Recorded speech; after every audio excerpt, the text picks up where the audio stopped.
I have been playing Wuthering Waves every day for the past 2 years, but recently, the HP inflation in the endgame started to drastically ramp up, leading to a horrible player experience. So why is the endgame balanced this way in almost every single game?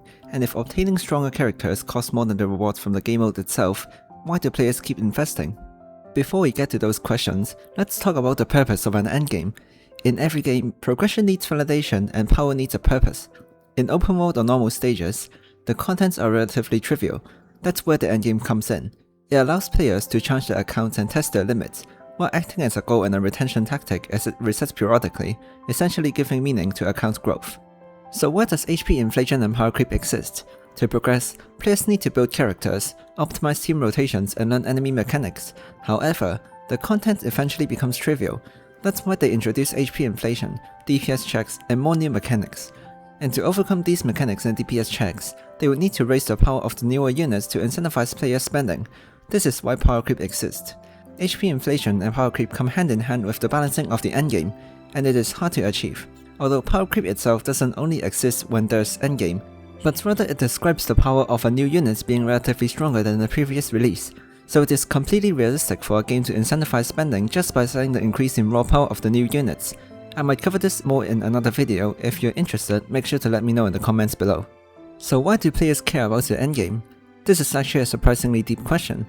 There will be players saying that it is satisfying to get a clear, it is fun to test different teams, and some might even say that there are good rewards. However, there is something strange. The pulse we get from clearing the endgame is not even close to the amount we need to spend to secure a unit, and even a signature weapon.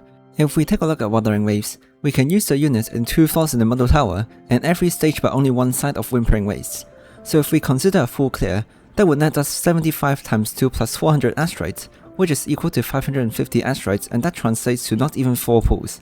If we multiply that by, let's say, a year of endgame, which is roughly 17 resets, we get 9,500 asteroids, which translates to 59 pulls in total. So this means if we pull 4 units and it remains viable in the endgame for a year, we don't even get enough pulls back to even hit the soft pity once. From the efficiency perspective, pulling for the endgame doesn't make any sense. So even though players would complain about the tailored buffs for the new units and power creep, they still pull for units. Why is that? There are multiple reasons for players to pull for new units: character design, mechanics they offer, power, and many more. However, if we purely look at the endgame, it certainly doesn't make sense for someone to spend thousands or even over 10,000 gems just to clear the final stages, which add up to 100 gems. It would seem really stupid, but our brains really hate unfinished goals. The endgame itself is a goal, and seeing that we're missing 3 or 6 crests would make us naturally uncomfortable. In-game, endgame progress is presented in very visible ways and in very visible locations. For instance, both Genshin and Wuthering Waves would display the endgame progress on the top right of the screen every time you open the map, and in Honkai Star Rail they would show the endgame progress in the daily quest handbook as well, nudging players into getting back and achieving a full clear.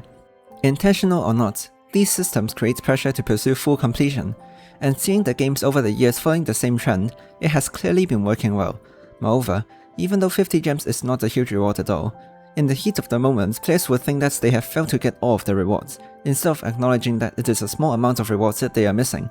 On top of that, we can also see members within the game community comparing their scores with others. While some would flex their clears in public channels or forums, if a player isn't able to clear, they won't be thinking about the HP inflation or shield character mechanics before they blame themselves first. It would make them feel inferior and they would want to fix that through any means, even though that means spending and getting the latest unit. These social comparisons and the sneaky systems in the game, combined with the completionist mindset and the need for validation for the progression, creates a strong pressure for the player and nudge them into spending. I made this video wondering why players spend on characters that often won't even earn back their cost through the endgame rewards. An endgame that resets regularly gives meaning to progression and ensures it never ends. Even if the rewards don't justify the cost, the feeling of becoming stronger, overcoming challenges, and keeping up with the game does. Which is why players continue pulling despite knowing that the characters will eventually be power crept. That's all from me for today, and I hope you've enjoyed this video. If you have anything to add, make sure to comment down below. Thanks for watching.